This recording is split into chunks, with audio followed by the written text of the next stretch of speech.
students, welcome back to our channel. 8th ക്ലാസ്സിന്റെ English ക്ലാസ്സിലേക്ക് എല്ലാ കൂട്ടുകാർക്കും സ്വാഗതം. നമുക്ക് ഓണം എക്സാം ആണ് വരാൻ പോകുന്നത്. അപ്പോൾ ഓണം എക്സാമിന്റെ ഒരു മോഡൽ ക്വസ്റ്റ്യൻ പേപ്പർ ആണ് first time evaluation model question paper English ആണ് നമ്മൾ ഇന്നത്തെ വീഡിയോയിൽ ഡിസ്കസ് ചെയ്യുന്നത്. അപ്പോൾ നമുക്ക് എല്ലാവർക്കും അറിയാം ഇപ്രാവശ്യം പുതിയ ടെക്സ്റ്റ് ബുക്ക് ആണ്, അതുകൊണ്ട് തന്നെ നമുക്ക് പ്രീവിയസ് ഇയർ ക്വസ്റ്റ്യൻ പേപ്പേഴ്സ് ഇല്ല. അപ്പോൾ ഒരു മോഡൽ ക്വസ്റ്റ്യൻ പേപ്പർ, ഈ മോഡലിലായിരിക്കും നമ്മുടെ ക്വസ്റ്റ്യൻ പേപ്പർ ഉണ്ടായിരിക്കുക. അപ്പോൾ നമുക്ക് നോക്കി നോക്കാം. അപ്പോൾ ആദ്യത്തേത് എന്താണ്, ഒരു പാരഗ്രാഫ് തന്നിട്ടുണ്ട്, then അതിൽ നിന്ന് കുറച്ച് ക്വസ്റ്റ്യൻസ് ആണ്. Questions 1 to 4. Read the excerpt from Little Things Matter and answer the questions that follow. അപ്പോൾ Little Things Matter എന്ന് പറയുന്ന ലെസണിലത്തെ കുറച്ച് ഭാഗങ്ങളാണ് ഇവിടെ കൊടുത്തിട്ടുള്ളത്.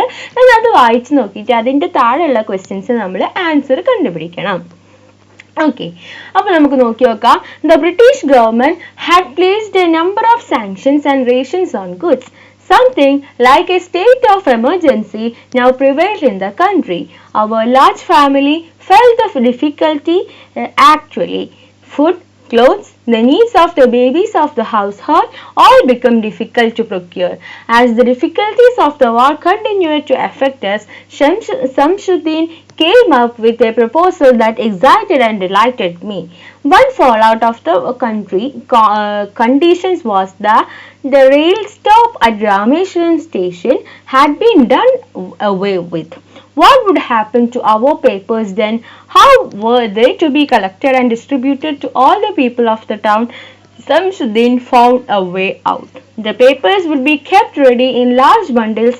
As the train chunked down the Rameshwaram-Dhanushkodi track, they would be flung out onto the platform, and that is where I came in.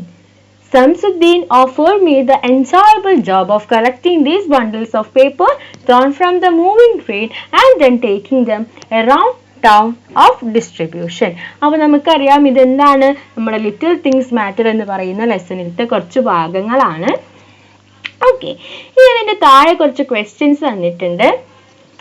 അപ്പോൾ നമുക്ക് ആ ക്വസ്റ്റ്യൻസിനൊന്നും ആൻസർ കണ്ടുപിടിച്ച് നോക്കാം. ഓക്കെ, അപ്പോൾ ആദ്യത്തെ ചോദ്യം, what was the difficulty faced by the Kalam's family due to the policy of the British government? ഈ British ഗവൺമെന്റിന്റെ ഓരോ പോളിസി കാരണം എന്താണ് കലാമിന്റെ ഫാമിലി നേരിട്ട ബുദ്ധിമുട്ട്? അപ്പൊ ആൻസേഴ്സ് ആണ് ഇവിടെ കൊടുത്തിട്ടുള്ളത്. The family face the difficulty in obtaining essential items like food, clothes and baby supplies because the British had placed sanctions and rations on goods during the state of emergency. അപ്പൊ എന്താണ്, ഈ കലാമിന്റെ ഫാമിലിക്ക് അവർക്ക് ആവശ്യമായിട്ടുള്ള എസെൻഷ്യൽ ആയിട്ടുള്ള food, cloth, അതുപോലെ ബേബിക്ക് ആവശ്യമുള്ള സാധനങ്ങളൊക്കെ കിട്ടാൻ വേണ്ടി ബുദ്ധിമുട്ടി. ഇനി നമുക്ക് രണ്ടാമത്തെ ചോദ്യം നോക്കാം. Shamsuddin came up with the proposal because എന്തുകൊണ്ടാണ് Shamsuddin ആ proposal ആയിട്ട് വന്നത്? The British government had placed a number of sanctions and rations on goods. Something like a state of emergency now prevailed in the country. The difficulty of the war continued to affect Kalam's family. The rail stop at Rameshwaram had been done away with. അപ്പോൾ ഏതാണ്, option D ആണ് correct ആയിട്ടുള്ളത്. Next മൂന്നാമത്തെ ചോദ്യം, Kalam was offered an enjoyable job by Shamsuddin. What was that? അപ്പോൾ എന്താണ്, കലാമിന് ഒരു enjoyable ജോലി ആര് ഓഫർ ചെയ്തു? Shamsuddin ഓഫർ ചെയ്തു. എന്തായിരുന്നു അത്? Okay, Kalam's enjoyable job was to collect bundles of newspaper thrown from the movable train at the Rameshwaram station platform and then distribute them around town. അപ്പോൾ കലാമിന്റെ എൻജോയബിൾ ജോലി എന്ന് പറയുന്നത് ഒരു ബണ്ടിൽസ് ഓഫ് ന്യൂസ് പേപ്പർ രാമേശ്വരത്ത് നിന്നിട്ട് ആ പ്ലാറ്റ്ഫോമിൽ നിന്ന് മൂവബിൾ ട്രെയിനിൽ നിന്ന് എറിയും. അപ്പോൾ അത് എടുത്തിട്ട് ഡിസ്ട്രിബ്യൂട്ട് ചെയ്യുക എന്നായിരുന്നു കലാമിന്റെ ജോലി. നെക്സ്റ്റ് എന്താ, ഒരു പോം ആണ് കൊടുത്തിട്ടുള്ളത്. Hope is the thing with feathers നമ്മൾ പഠിച്ചിട്ടുള്ള പോം ആണ്. അപ്പൊ ഇതിന്റെ എല്ലാത്തിന്റെയും ക്ലാസ് നമ്മൾ അപ്ലോഡ് ചെയ്തിട്ടുണ്ട്. അപ്പൊ ആവശ്യമുള്ള കൂട്ടുകാർ പ്ലേലിസ്റ്റ് ചെക്ക് ചെയ്ത് നോക്കുക. ഓക്കെ, അപ്പോൾ അത് വായിച്ചിട്ട് താഴെയുള്ള ക്വസ്റ്റ്യൻസിന് ആൻസർ ചെയ്യാനാണ്. നമുക്ക് വായിച്ചു നോക്കാം. Hope is the thing with feathers that perches in the soul and sings the tune without the words and never stops at all. And sweetest in the gale is heard, and sore must be a storm that could abash the little bird that kept so many warm. അപ്പോൾ ഇതാണ് നമ്മുടെ പോം. ഇനി നമുക്ക് താഴെയുള്ള questions നോക്കി നോക്കാം. What does hope perch according to the poem? അപ്പോൾ പോയിറ്റിനെ സംബന്ധിച്ച് എവിടെയാണ് ഹോപ്പ് perch ചെയ്യുന്നത്? ഓപ്ഷൻസ് കൊടുത്തിട്ടുണ്ട്. In the heart, in the mind, in the sky, in the soul. എവിടെയാണ്? ഓപ്ഷൻ ഡി ആണ് കറക്റ്റ് ആയിട്ടുള്ള answer, in the soul. Okay, ഇനി നെക്സ്റ്റ് അഞ്ചാമത്തെ ചോദ്യം. Why does the poet describe hope as something that never stops at all? അപ്പൊ എന്തുകൊണ്ടാണ് ഹോപ്പിനെ poet something that never stops at all എന്ന് ഡിസ്ക്രൈബ് ചെയ്തത്? Because hope continuously exist and keeps inspiring A person no matter what difficulty they face. അപ്പൊ അവർ എന്ത് difficulty ആണോ face ചെയ്യുന്നത് എന്ന് മാറ്റർ അല്ല, ഹോപ്പ് എപ്പോഴും അവരുടെ മനസ്സിൽ കണ്ടിന്യൂസ് ആയിട്ട് എക്സിസ്റ്റ് ചെയ്യും. ഇനി ആറാമത്തെ ചോദ്യം. What does the storm in the poem symbolize? എന്താണ് storm എന്നതുകൊണ്ട് symbolize ചെയ്യുന്നത്? The season, loud noises, difficult challenges in life, actual weather. ഏതാണ് storm എന്നതുകൊണ്ട് difficult challenges in life ആണ് symbolize ചെയ്യുന്നത്. നെക്സ്റ്റ് എന്താണെന്ന് വെച്ചാൽ read the lines from the 7 ages of men and prepare a paragraph using the hints given below. അപ്പോൾ എന്താണെന്ന് വെച്ചാൽ the 7 ages of men എന്ന് പറയുന്ന poem ആണ് താഴെ കൊടുത്തിട്ടുള്ളത്. അപ്പോൾ ഈ poem വായിച്ചു നോക്കിയിട്ട് ഇതിനെ പറ്റി ഒരു പാരഗ്രാഫ് എഴുതുക. ആദ്യം നമുക്ക് വായിച്ചു നോക്കാം. All the world states and all the men and women merely players, they have their exist and their entrances, and one man in his time plays many parts, his acts being 7 ages. At first the infant mewling and pucking in the nurse's arm, and then the winning schoolboy with his satchel and shining morning face creeping like snail unwillingly to school. അപ്പോൾ ഇതാണ് നമ്മുടെ poem. Hint തന്നിട്ടുണ്ട്. എഴുതിയിട്ടുള്ളത് William Shakespeare ആണ്. Humanity's journey from infancy to old age and death. അപ്പൊ എന്താണ് ഒരു മനുഷ്യന്റെ ജീവിതത്തിനെ കുറിച്ചിട്ടാണ് പറയുന്നത്. Each stage characterized by specific actions. അപ്പോൾ ഓരോ ഘട്ടങ്ങളും മനുഷ്യന്റെ ഓരോ ഘട്ടങ്ങളും ഓരോ സ്പെസിഫിക് ആയിട്ടുള്ള ആക്ഷൻ കൊണ്ടാണ് ഡിസ്ക്രൈബ് ചെയ്തിട്ടുള്ളത്. Physical attributes, literary devices. അപ്പൊ ഇനി ഇതൊക്കെ വെച്ചിട്ട് നമ്മൾക്ക് എഴുതി നോക്കാം. അപ്പൊ അതാണ് ഇവിടെ കൊടുത്തിട്ടുള്ളത്.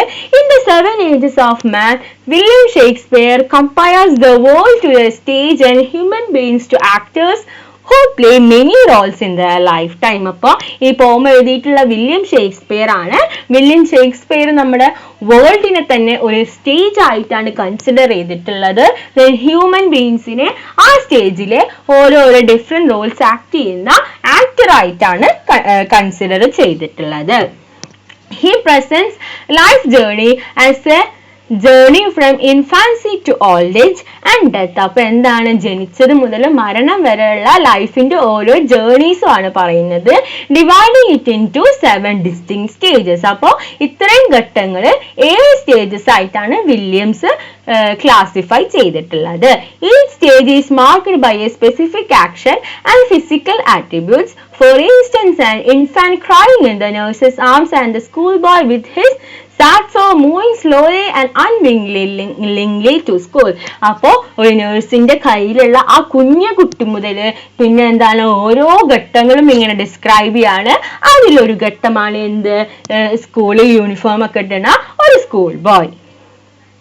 Okay, Shakespeare uses vivid imagery, similes and metaphors to highlight the characteristics of each stage. അപ്പോൾ ഓരോ സ്റ്റേജിന്റെ ക്യാരക്ടറിസ്റ്റിക്സും കാണിക്കാൻ വേണ്ടിയിട്ട് എന്ത് ചെയ്യുന്നുണ്ടെന്ന് വെച്ചാൽ ഷേക്സ്പിയർ കുറെ സിമിലീസും മെറ്റഫോഴ്സും ഒക്കെ യൂസ് ചെയ്തിട്ടുണ്ട്.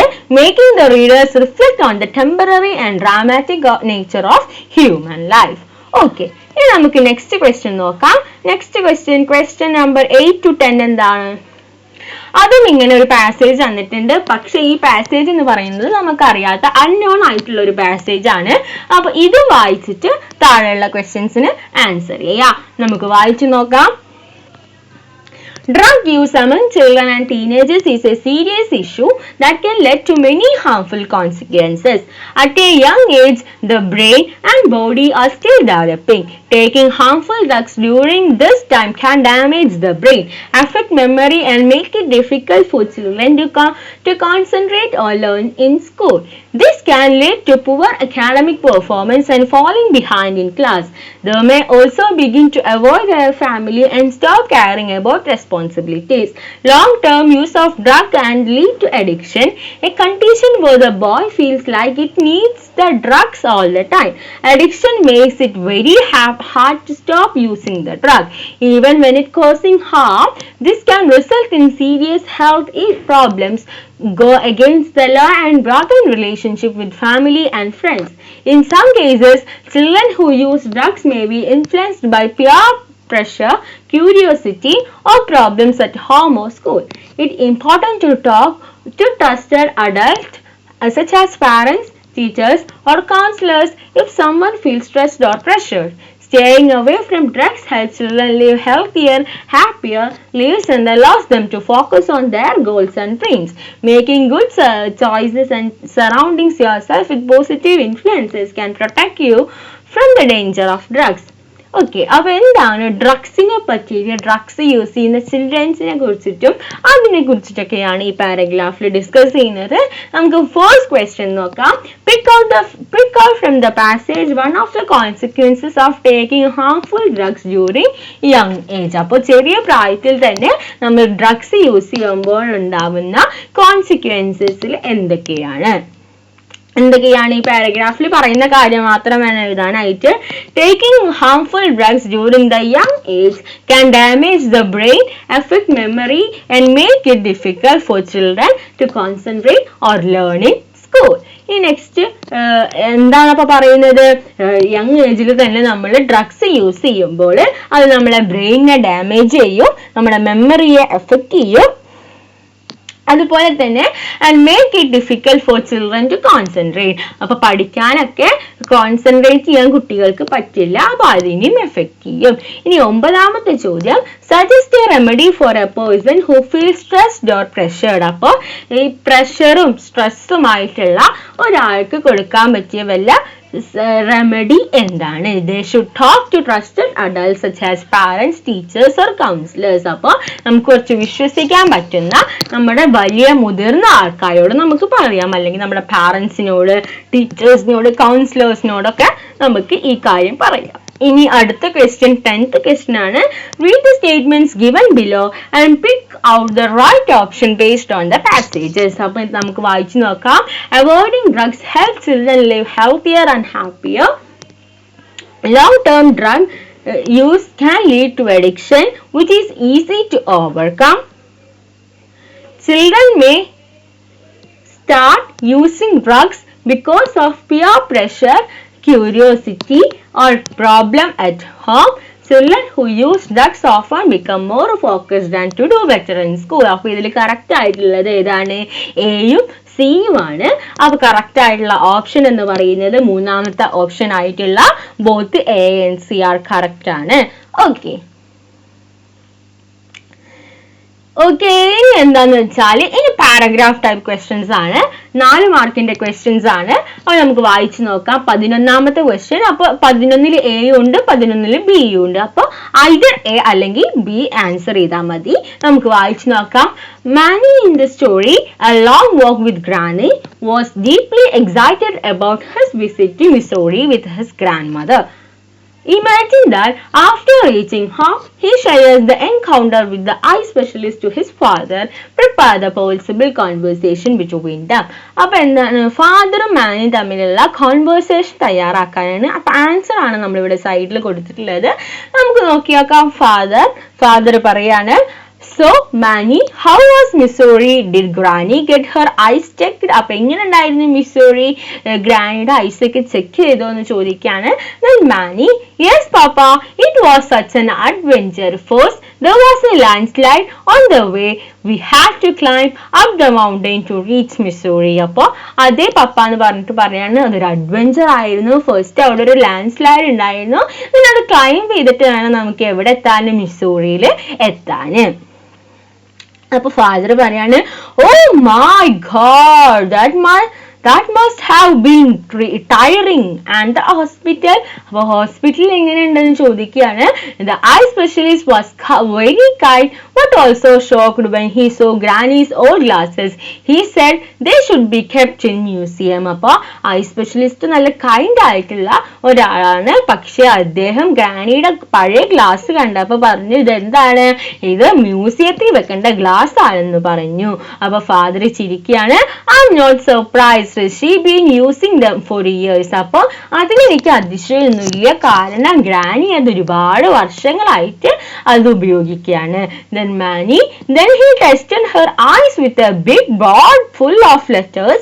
At first Granny said she couldn't even see the board, but after trying new lenses she could see so much better. അപ്പൊ ആദ്യം ഗ്രാനിക്ക് എന്ത് ചെയ്തെന്ന് വെച്ചാൽ ഒരു ബിഗ് ബോർഡ് കാണിച്ചു കൊടുത്തു, അതിൽ ഫുള്ള് ലെറ്റേഴ്സ് ആണ്. അപ്പൊ ആദ്യം ഗ്രാനി നോക്കിയപ്പോ ഗ്രാനിക്ക് ഒന്നും തന്നെ ആ ബോർഡിലത്തെ വായിക്കാനായിട്ട് സാധിച്ചില്ല.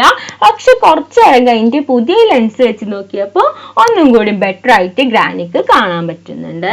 അപ്പൊ ഫാദർ പറയാണ്, that's wonderful news, Manny. You should have seen her face when she looked at me clearly for the first time in years. She said I looked nice but needed a haircut, a wash and even new shoes. അപ്പോൾ എന്താണ്, ഒരുപാട് വർഷങ്ങൾക്ക് ശേഷം എന്നെ clear ആയി കണ്ടപ്പോൾ ഗ്രാനിക്ക് ഒരുപാട് സന്തോഷമായി.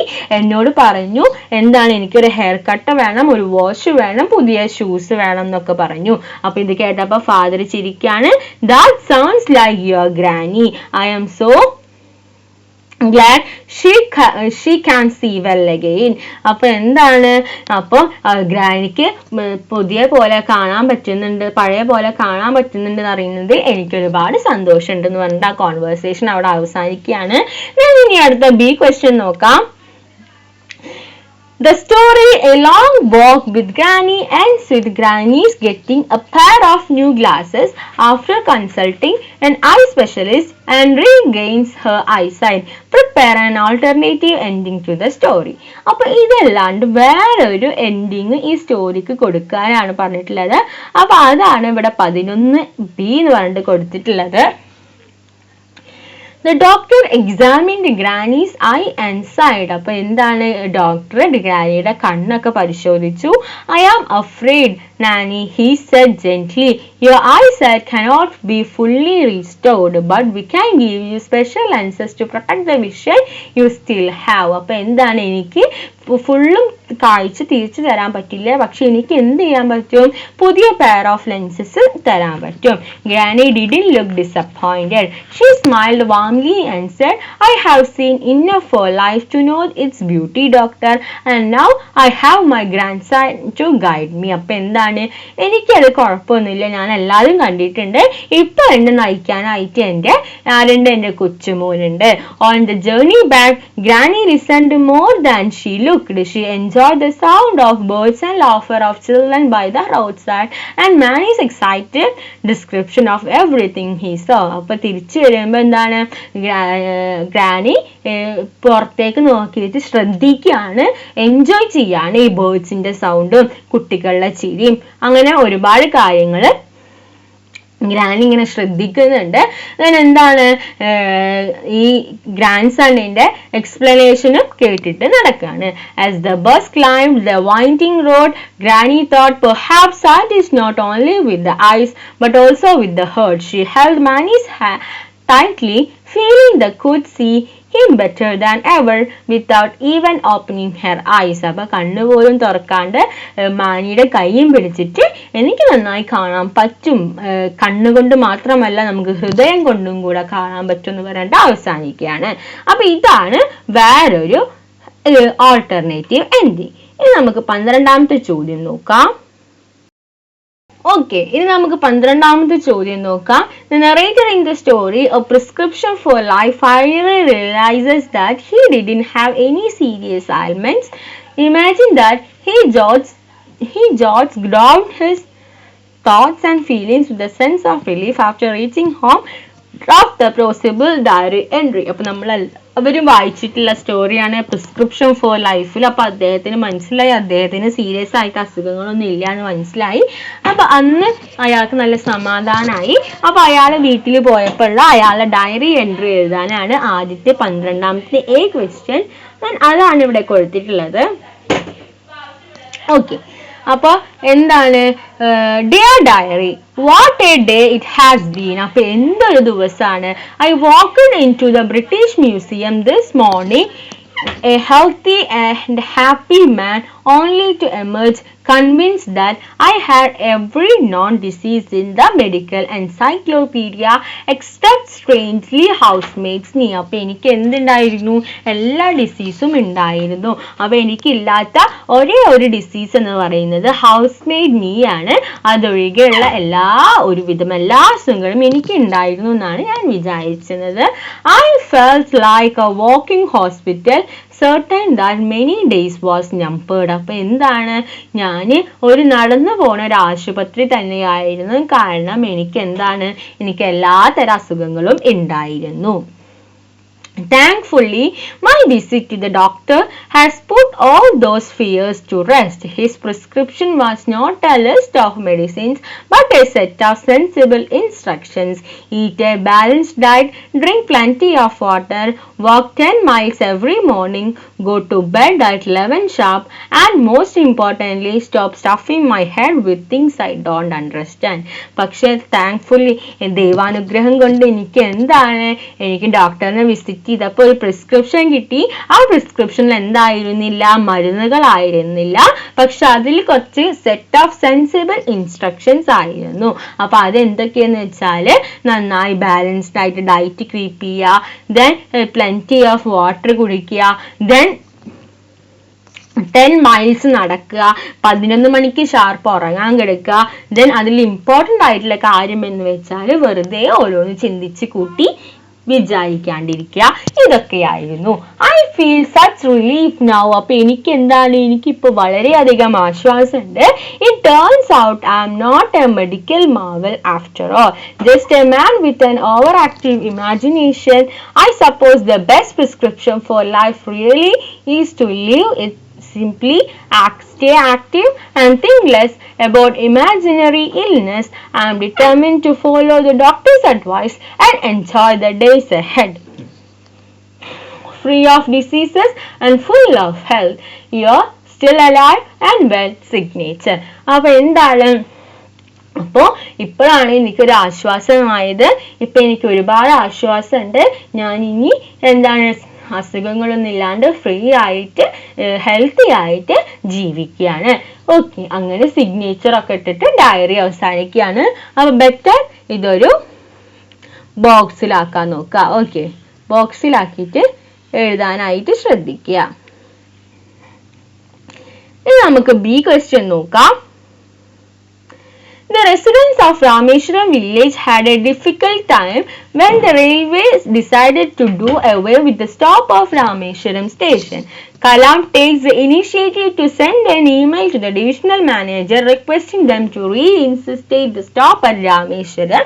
Draft the email. അപ്പോൾ എന്താണ്, കലാം ആർക്ക് വേണ്ടിയിട്ടാണ്? ഡിവിഷണൽ മാനേജറിന് ഇമെയിൽ അയക്കാണ് ഈ രാമേശ്വരത്ത് ഒരു സ്റ്റോപ്പ് വേണമെന്ന് പറഞ്ഞിട്ട്. അപ്പൊ ആ ഇമെയിൽ ഒന്ന് പ്രിപ്പയർ ചെയ്യാനാണ് നമ്മുടെ ബി ക്വസ്റ്റ്യൻ പറയുന്നത്. അപ്പൊ 12B നമുക്ക് നോക്കി നോക്കാം. ഓക്കെ, ഇമെയിൽ ആണ്. അപ്പൊ 2 കൊടുത്തു. 2 ആരാണ്? Divisional manager. അതിന്റെ മെയിൽ ID കൊടുത്തു. ദെൻ സബ്ജക്ട് എന്താ വെച്ചാൽ അത് കൊടുക്കുക. Request to reinstate the railway stop at Rameswaram railway station. എന്താണ്, രാമേശ്വരത്ത് സ്റ്റോപ്പ് ഉണ്ടാക്കാനാണ്. ദെൻ നമ്മൾ കാര്യം ചെയ്ത റിക്വസ്റ്റ് റെസ്പെക്റ്റഡ് സർ എന്ന് കൊടുത്തു. I'm writing to bring to your attention the great difficulty faced by the residents of Rameshwaram village since the railway stop at Rameshwaram station was removed. അപ്പോൾ രാമേശ്വരത്തുള്ള stop remove ചെയ്തപ്പോൾ അവിടെയുള്ള ആൾക്കാരെ ബുദ്ധിമുട്ട് അറിയിക്കാൻ വേണ്ടിയിട്ടാണ് ഞാനിപ്പോൾ ഇത് എഴുതുന്നത്. Our community relies heavily on the train services, especially for the delivery of newspaper, which are the main source of information about national events, the independence movements and the world news. അപ്പോൾ എന്താണ്, ഇവിടുത്തെ ഉള്ള ജനങ്ങള് ഇവിടെ ഒരു stop വേണമെന്ന് വളരെയധികം ആഗ്രഹിക്കുന്നുണ്ട്. അത് ഞങ്ങൾക്കൊരു ആശ്വാസമാണ്. ഞങ്ങൾക്ക് ട്രെയിൻ സർവീസസിനൊക്കെ വേണ്ടിയിട്ട് പ്രത്യേകിച്ച് ഈ ന്യൂസ് പേപ്പറിന്റെ ഡെലിവറി ഒക്കെ ഇവിടെ ഒരു സ്റ്റോപ്പ് ഉണ്ടെങ്കിൽ മാത്രമാണ് ശരിയാവുള്ളൂ. അപ്പൊ ഈ ന്യൂസ് പേപ്പറിലൂടെയാണ് ഞങ്ങൾ പുറം ലോകത്തുള്ള എല്ലാ കാര്യങ്ങളും അറിയുന്നത്.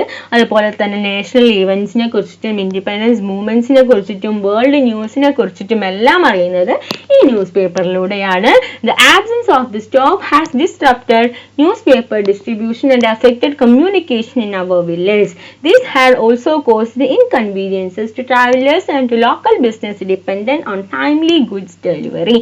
അപ്പോൾ ഇവിടെ ഇങ്ങനെ സ്റ്റോപ്പ് ഇല്ലാത്തപ്പോൾ അവിടെയുള്ള ട്രാവലേഴ്സിനും അതുപോലെ ഇവിടെയുള്ള മറ്റ് ലോക്കലായിട്ട് ബിസിനസ് ചെയ്യുന്നവർക്കും എല്ലാവർക്കും നന്നായി ബാധിക്കുന്നുണ്ട്. I kindly request you to consider reinstating the railway stop at Rameshwaram station. This step would greatly benefit the entire community and help restore an important link for our village. Thank you for the attention to this matter. I look forward to your positive response. Your faithfully APJ Abdul Kalam, Rameshwaram, Tamil Nadu. അപ്പോൾ ഇവിടെ ഒരു എന്താണ് stop ആക്കണം, ഇവിടെ railway stop ആക്കണം, ഇവിടെ train നിർത്തണം എന്ന് പറഞ്ഞിട്ട് കലാം ഈ ഇമെയിൽ അങ്ങനെ അവസാനിപ്പിക്കുകയാണ്. അടുത്ത ചോദ്യം, read the picture given below. Prepare a paragraph describing the picture in the light of your reading of the lesson Little Things Matter. അപ്പോൾ Little Things Matter എന്ന് പറയുന്ന ലെസൺ നമ്മൾ പഠിച്ചിട്ടുള്ളതാണ്. അപ്പോൾ അത് പഠിച്ചതിന്റെ അടിസ്ഥാനത്തിൽ നമ്മൾ ഈ ചിത്രത്തിനെ കുറിച്ചിട്ട് ഒരു പാരഗ്രാഫ് തയ്യാറാക്കുക.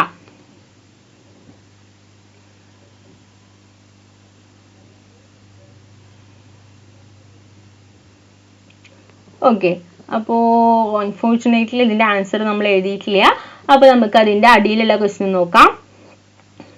Prepare a brief profile of Jerome K. Jerome based on the hints given below. അപ്പോൾ Jerome K. Jeromeന്റെ ഒരു പ്രൊഫൈൽ തയ്യാറാക്കാനാണ് പറയുന്നത്. ഇത് നെയിം കൊടുത്തിട്ടുണ്ട്, ബർത്ത്, ഓക്യുപ്പേഷൻ ഒക്കെ കൊടുത്തിട്ടുണ്ട്. അപ്പോൾ ഇത് വെച്ചിട്ട് നമുക്കൊരു പ്രൊഫൈൽ തയ്യാറാക്കി നോക്കാം. പ്രൊഫൈൽ തയ്യാറാക്കുമ്പോൾ നമ്മളൊരു ബോക്സിൽ എഴുതാൻ പ്രത്യേകം ശ്രദ്ധിക്കുക. ദെൻ നമുക്ക് എഴുതാം, Jerome Klapka. Jerome was an English writer and humorist born on 2 May 1859 in Walsall, England. He attended St. Mary Broad Grammar School and worked as an author, playwright and editor. Some of his major works include Three Men in a Boat, Paul Calvert and The Passing of the Third Floor. He passed away on 14 June 1927 in Northampton, England. Okay.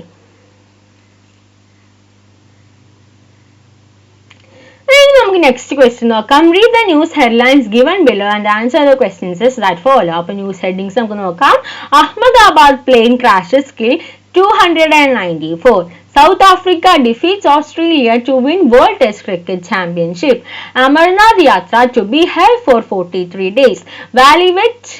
Vaливeti Subhavadi honored with Florence Nightingale Award for 39 years of public health services. Rainwater harvesting transforms tribal lives in Parvatipuram district. In the 15th question, the headline that makes every Indian pound is Ahmedabad plane crashes kills 294. Who is awarded for being socially committed? ആർക്കായിരുന്നു? Vaливeti Subhavadi honored with the അതായിരുന്നു അല്ലേ, Florence Nightingale Award for 39 years of public health services. Now, how are the tribal people of Parvatipuram able to bring a new dawn to the life? എങ്ങനെയായിരുന്നു? By adopting rainwater harvesting which transformed their lives. ഇനി next പറയുന്നത് 18ാമത്തെ question ആണ്. അതെന്ന് വെച്ചാൽ phrasal verbs വെച്ചിട്ട് fill ചെയ്യാനാണ്. Kalam dash to take up the job of newspaper distribution. അവിടെ എന്താ വരിക? Made up his mind. Kalam made up his mind to take up the job of newspaper distribution. He dashed this to his mother. He put across this to his mother. His mother agreed to it and reminded him that his studies should go on without being affected. Okay, ഇനി next എന്താ? Edit ചെയ്യാനാണ്. കുറച്ച് errors ഉണ്ട്, അപ്പൊ അത് edit ചെയ്യാം. The doctor examined me and clutched അല്ല വരിക, അവിടെ എന്താ വരിക, clutched ആണ് വരിക. Clutched my wrist to check my pulse and he hit me over the chest when I am in അല്ല വരിക, I was in ആണ് വരിക, I was in. Expecting it and immediately afterwards buttoned me onto the side of my head. After that he sat down and wrote out the prescription. Spelling തെറ്റാണ്, ഇതാണ് correct ആയിട്ടുള്ളത്. And folded it up and gave to me and I put in mine അല്ല വരിക, എന്താണ്, my ആണ് വരിക, pocket and went out. Next question is our last question. Conversation complete ചെയ്യാനാണ്. Kalam, the train doesn't stop at Rameshwaram anymore, does it? No, it doesn't. The war has changed many things. Then Kalam എന്തൊരു question ചോദിക്കുന്നുണ്ട്. നമുക്ക് അതിന്റെ answer ഒന്ന് വായിച്ചു നോക്കാം. അപ്പൊ നമുക്ക് മനസ്സിലാവും എന്താണ് ക്വസ്റ്റ്യൻ എന്നുള്ളത്. I have a solution. The bundles will be tossed onto the platform and someone has to collect them quickly and distribute them. അപ്പൊ എന്തായിരിക്കാം question? Then how will the newspaper reach the town? എങ്ങനെയായിരിക്കും news പേപ്പറിൽ ടൗണിൽ എത്തുക? Then Kalam, that sounds exciting. If you don't mind, എന്തായിരിക്കും, I would like to take up this job. Then I want to help our family too. Good, but you had better എന്താ വരിക, make sure your studies are not affected. Thank you for trusting me. I will be the station on time every morning. Okay, അപ്പൊ ഇത്രയും questions ആണ് നമ്മുടെ model question പേപ്പറിൽ ഉണ്ടായിരുന്നത്. അപ്പൊ കൂട്ടുകാർക്ക് ഇത് യൂസ്ഫുൾ ആയി എന്ന് വിചാരിക്കുന്നു. Thanks for watching.